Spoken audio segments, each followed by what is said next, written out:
नमस्कार मंडळी, कसे आहात सगळे? तुम्हाला मकर संक्रांतीच्या खूप खूप शुभेच्छा. पण त्याआधी तुम्हाला भोगीच्याही खूप खूप शुभेच्छा. आज इथे आपण भोगीनिमित्त बनणारी भोगीची भाजी बनवतोय, जी की मकर संक्रांतीच्या आदल्या दिवशी बनवली जाते आणि ही अगदी सोप्या पद्धतीने बनवते. जर तुम्ही फर्स्ट टाइम बनवत असाल तर ही खूप सोपी आहे, झटपट अशी बनते. आणि झटपट याच्यामुळे बनते की कुकरमध्ये आपण याला बनवतोय. चला तर सुरू करूया. त्यासाठी एक तवा ठेवायचा. आपण याचा एक मसाला तयार करणार आहोत. त्यासाठी 1 चमचा जिरे, 1 चमचा धने आणि 1 चमचाभर तीळ घ्यायचे.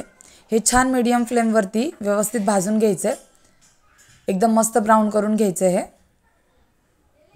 आता ते छान भाजून घ्यायचं आणि एकदम व्यवस्थित लाल झाल्यानंतर ते आपल्याला मिक्सरला फिरवून घ्यायचं. म्हणजे याचा एक मसाला तयार होतो आपला. जसं की आपण बिर्याणीसाठी वगैरे मसाला तयार करतो त्या पद्धतीने हा मसाला तयार करून घ्यायचा. आता हे आपण मिक्सरच्या भांड्यात काढूयात. हे मिक्सरच्या भांड्यात काढलं की आपण यामध्ये लागणारं मेन वाटण जे आहे ते बनवणार आहोत. हे आधी मिक्सरला छान बारीक करून घ्यायचं आहे. अगदी मसाला जसा असतो आपण त्या पद्धतीने बारीक करून घेतलेला आहे. त्यानंतर इथे त्याच तव्यावरती शेंगदाणे आणि खोबरं भाजून घ्यायचं आहे. तुम्हाला माहिती आहे का, भोगी साजरी आपण मकर संक्रांतीच्या दिवशी भोगी साजरी करतो. पण ती का करतो याचं महत्त्व बऱ्याचशा जणांना माहीत असेल किंवा नसेल. पण मी थोडंसं थोडक्यात तुम्हाला सांगण्याचा प्रयत्न करते. भोगी ही मकर संक्रांतीच्या अगोदर साजरी केली जाते हे नक्की. पण त्याचं महत्त्व असं आहे की त्या दिवशी जर आपण भोगीची व्यवस्थित म्हणजे देवाची व्यवस्थित पूजा वगैरे करून देवाला भोगीच्या भाजीचा नैवेद्य दाखवला किंवा ही भोगी व्यवस्थित प्रकारे साजरी केली तर आपल्या जीवनातली सगळी नकारात्मकता निघून जाते आणि आपल्या जीवनात सकारात्मक विचार येतात आणि सकारात्मकता येते. आणि आता हे मसाले जे आहेत मी शेंगदाणे आणि खोबरे टाकून छान मिक्सरला फिरवून घेतलेले आहेत. कुकर छान गरम करून घ्यायचं. त्यामध्ये तेल घालायचं. तेल छान तापलं की पुढची प्रोसेस करूया. आणि असंही मानलं जातं की भोगीच्या दिवशी आपले जुने कपडे किंवा जुन्या ज्या वस्तू असतील ज्या की आपल्या कामाच्या नाही, हे घरात पडून आहेत, त्या शेणाच्या गौऱ्यांमध्ये जाळून टाकल्या तर आपल्या जीवनातले सगळे काही संकट म्हणा किंवा आपल्या जीवनातली नकारात्मकता ही सगळी दूर होते. तर असं काही भोगीचं महत्त्व आहे. त्यामुळे आपण इथे भोगीची भाजी पण बनवतो, मिक्स भाजी. तर तेल तापलं, जिरे मोहरी टाकून घेतली.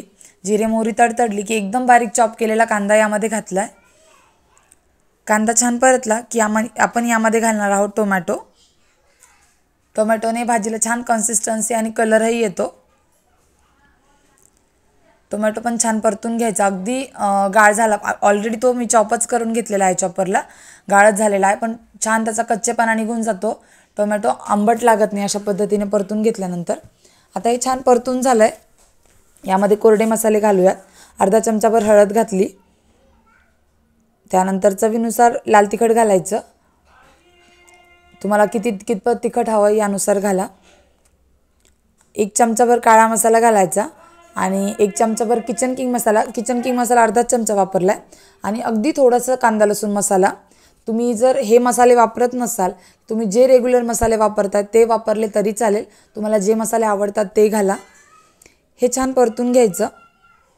याला 2 मिनिटभर याला असंच परतवायचं आणि त्याच्यामध्ये थोडंसं पाणी टाकून घ्यायचं. म्हणजे याला छान असं तेल सुटतं. पाणी टाकून आपण झाकण ठेवून याला 5 मिनिटभर झाकण न काढता मस्त याला शिजवून घेऊया किंवा याची एक वाफ काढून घेऊया. म्हणजे भाजीला छान तरी येते. तर आता इथे झाकण ठेवलं आहे आणि 5 मिनिट झालेले आहे. आपण झाकण काढून पाहूयात. हे पाहू शकता तुम्ही किती छान अशी भाजीला तेल सुटलेलं आहे. हे यामुळे की कांदा टोमॅटो जे असतं आपण त्यामध्ये कोरडे मसाले घातले आणि झाकण ठेवून थोडंसं पाणी टाकून शिजवून घेतलं. मस्त तेल सुटलं की यामध्ये आपण तयार केलेलं कोरडं वाटण जे आहे ते यामध्ये घालून घ्यायचं आणि मस्त पुन्हा 2 ते 3 मिनिटभर परतून घ्यायचं. पुन्हा यामध्ये अर्धा ग्लास पाणी घालायचं आणि हे छान मिक्स करून घ्यायचं आणि झाकण ठेवायचं. झाकण ठेवून पुन्हा याला 5 ते 7 मिनिट परतून घ्यायचं आहे. जेणेकरून पुन्हा या मसाल्याला पाणी सुटेल आणि आपण जे वाटण तयार केलेलं आहे तेही छान परतून निघेल किंवा शिजून निघेल. यामध्ये चवीनुसार मीठ घालून घ्यायचं आणि झाकण ठेवून याला आपण 5 ते 7 मिनिट परतून घेऊयात. आता हे पाहू शकता तुम्ही मस्त असं तेल सुटलंय, तरी आणि खूप छान येते भाजीला। आता मी इथे तेल कमी वापरलं आहे, तुम्हाला जर जास्त आवडत असेल तर जास्त वापरा किंवा अजून कमी आवडत असेल तर कमी वापरलं तरी चालेल। आता या स्टेपला आपल्याला सगळ्या भाज्या यामध्ये घालायच्या।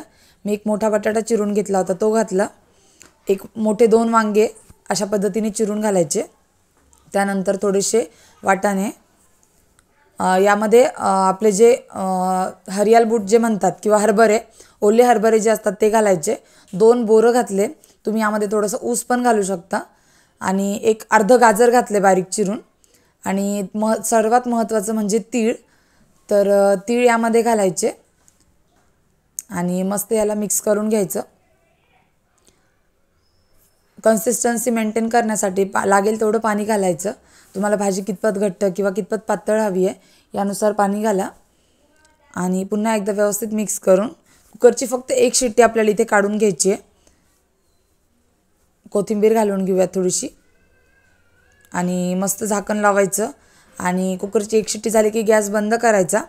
गॅसची शिट्टी जोपर्यंत आपोआप सुटत नाही, आपण सोडायची नाही आहे, ती आपोआप सुटली की मस्त भाजी तयार होते, अजिबात त्याला वेगळं शिजवायची वगैरे गरज पडत नाही। आता इथे मस्त आपली भाजी जी आहे ती रेडी झालेली आहे। कुकरची शिट्टी थंड पण झालेली आहे, कुकर थंड झालं आहे, उघडून पाहूयात। वा, मस्त तरी आलेली आहे भाजीला। थोडीशी कोथिंबीर घालून घेऊया, आणि तुम्हाला दाखवते मी की बटाटा, आणि सगळ्यात महत्त्वाचं म्हणजे अवघड शिजायला ते बटाटा आहे, बाकीच्या वस्तू तर पटकन शिजल्या जातात, तर बटाटा पण इथे छान शिजलेला आहे, पाहू शकता तुम्ही इथे। तर हे छान अशी भाजी तयार झालेली आहे। यासोबत आपण मस्तपैकी तिळाच्या भाकरी करणार आहोत। या दिवशी बाजरीच्या भाकरी आणि भोगीची भाजी, आणि सर्वात महत्त्वाचं तीळ, याला महत्त्व आहे। तर तिळाला महत्त्व का? संक्रांतीच्या दिवशी तिळगुळ घ्या गोड गोड बोला, हे सेंटेन्स तुम्ही नक्की ऐकलं असेल। तर तीळ आपण खाल्ल्याने काय होतं, शरीरातली आपली जी निगेटिव्ह एनर्जी आहे ती तीळ ऑब्झर्व करून घेतं, आणि जी आपली पॉझिटिव्ह एनर्जी आहे त्याला इमिट करतं, म्हणजे की ती उत्स्फूर्त करतं। आपली पॉझिटिव्ह एनर्जी वाढते तिळाने। तुम्ही रेग्युलरली तिळाची लाडू खाल्ले तरी ते शरीरासाठी खूप चांगले असतात। आता आपण मस्तपैकी बाजरीची भाकर टाकून घेऊयात। त्यामध्ये थोडंसं मीठ घातलं आहे, थोडीशी तिळही घातले, मळायलाही घातले, आणि वरूनही टाकणार आहोत थोडेसे।